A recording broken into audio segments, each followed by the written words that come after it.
This one, ganyan. And this one right here, as you can see, ito yung sinasabi ko, kinakain na siya ng lupa. Pero, kung titignan nyo naman yung kapitbahay, iba yung kulay niya, right? Compared dito, which is naputol na nga lang. So, I think, pwede pa rin natin tong i-keep.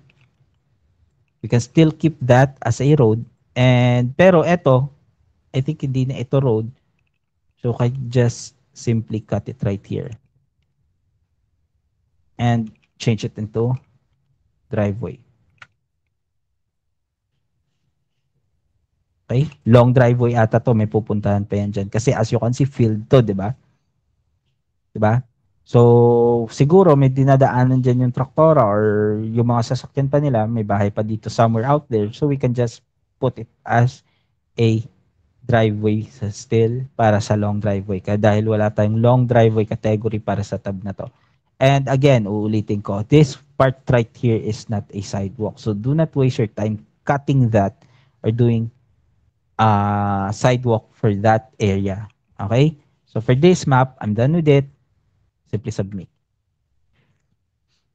Ito siguro yung magiging problema sa part nyo. Di ba?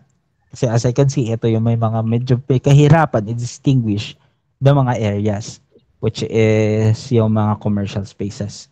Okay? Ito ata yung dugtong nung ginawa ko kanina. So this part right here, I'll test ko nga. Hindi pa na-approve. So as you can see, sa part na to, it is still cemented. So pwede pa nating dagdagan yan as road. And alam naman natin na kanina dito gumawa tayo ng maliit na road, di ba? Kasi clearly there is a line na nag-i-indicate na may road siya sa part na yan.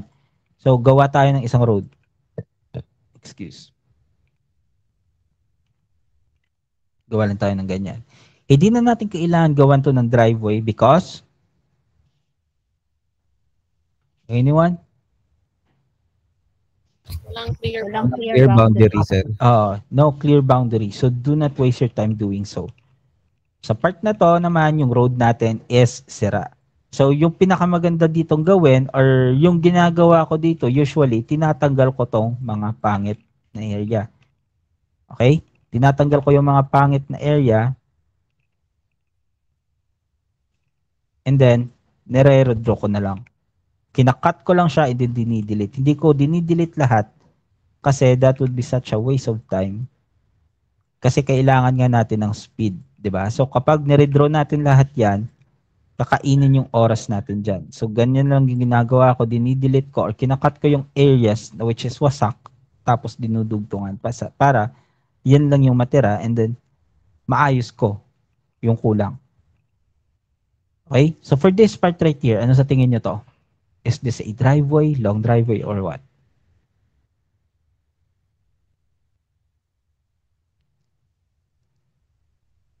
Hello? Driveway. Long Okay. driveway. Long driveway, driveway. Okay, sige.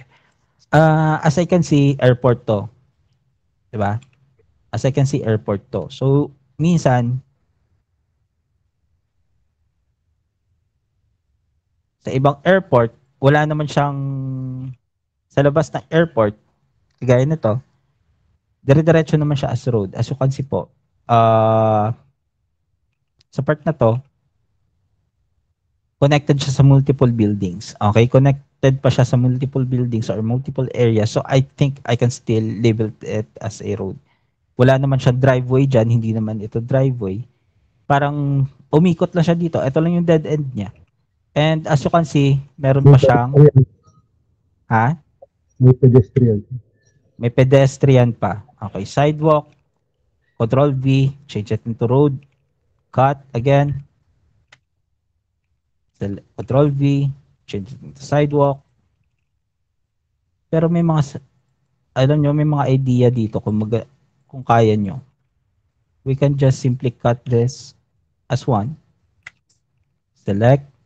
Shift, select, shift, long press shift, select din to, control V, palit na sidewalk, select mo silang lahat, and then click N. And in that sense, multiple yung ating paggawa nung tawag na to, overlaps. Hindi pa isa-isa. And hindi na magsasayang ng oras. So I think we are done sa part na to. Wala naman ako nakikitang bound driveway. I think this is just a roundabout. Okay, kung sa residential area. So I will still label it as a road. Diba? Kasi kung ito ay driveway or long driveway, usually wala itong ganito. Wala itong pedestrians. All pedestrians usually nagkakaroon yan sa mga driveway roads, 'di ba? So, gamitin na lang muna natin yung common sense natin para sa part na to, and then hindi rin naman natin ma-evaluate kung talagang driveway to o long driveway, driveway to or road. So, I think ito na yung pinakamagandang pwedeng gawin natin for now. Just leave it as a road. Tapos ito, all of this, tapos nakakita kayo ng runway, that should be pavement. Okay? So, do not waste your time doing road, then sa pavement na yan. So, part na to, I think, yan natin. Wala naman siyang clear boundary. So, this one, driveway, pwede yan, connected siya dito. Ito, hindi ako sure, so hayaan ko yan for now. Kapag hindi kayo sure, guys, just let it go. Mayroon tayong checker para mag-decide sa mga ganyan. Okay? Para hindi na kayo mahirapan. So, for example, this one, as you can see, runway, di ba? Ito yung connection ng ginawa natin sa yung sa katabi. Di ba? Ito yung connection niya kasi ito yung mapa natin kanina na ginawa natin ng overlaps. And in this part right here, alam niyo naman na ayan ay runway. Di ba? So, runway, supposed to be, label dyan is pavement. Okay? So, in this case, we can just let it go na wala tayong gagawin. Hindi nyo na kailangan mag-overthink. The more you think, the more chances na magkakaroon kayo ng quality issues. Okay, so for this one, ito masaya to. So, papunta siya sa isang private area, which is ito. So, alam naman natin, kapag papunta siya dyan, wala na siyang ibang kalalabasan, dire-diretso siya. This should be what? Long drive, Driveway. So this one would be driveway. And then again, we have to delete dirt roads. Okay? So para sa part na to, tinanggal ko muna kasi wasak, and then we can just simply draw this part right here. Kasi I think this is just a roundabout. May mga driveways din kasi na may mga roundabout, di ba? Nakaka-encounter din kayo nun, right? So sabihin na lang natin, ayan ay roundabout. So ito yung mangyayari sa kanya. And then again guys, madali lang mag-define ng dirt road. Okay? Madali lang mag-define ng dirt road tsaka cemented road. Like for example, for this one, as you can see naman po, iba yung texture nito compared dito, di ba? Guys, nag-stuck up ba yung screen ko? Yes sir, naglalag. Oo. Okay na?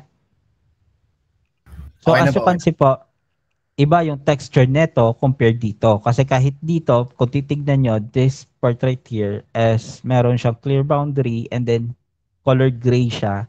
Pero meron siyang dusty na kulay brown na texture.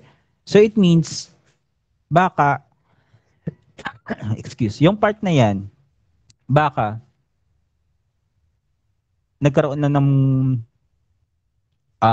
through time, hindi na maintain, hindi na tinggal yung mga lupa, natabunan lang siya ng lupa. Okay? So we can just, wait lang nga lang. Stop ko yung share ha. Saglit. Naiipit yung screen ko.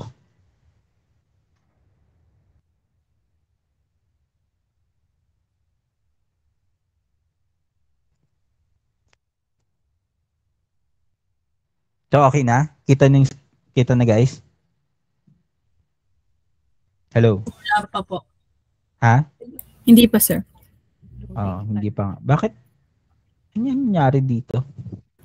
Yung Okay Gmail naman lang po. capture sir. Ha? Parang nag-stuck siya. Oo nga, nag-stock. Boss, paano ba to? Okay. Para sa part na to, as you can see guys, iba yung kulay, shade, tsaka texture ng part na to compared dito. Di ba? So, I think this is still a road or a cemented or a paved one. So, we can just simply keep it. Okay? Yung tatanggalin lang natin is yung mga road, yung mga lupa sa gilid. Okay? Guys, kapag nasanay kayong gumamit ng G-tool, alam nyo mas madali ito compared sa letter S at saka mas maganda patignan. Okay? So,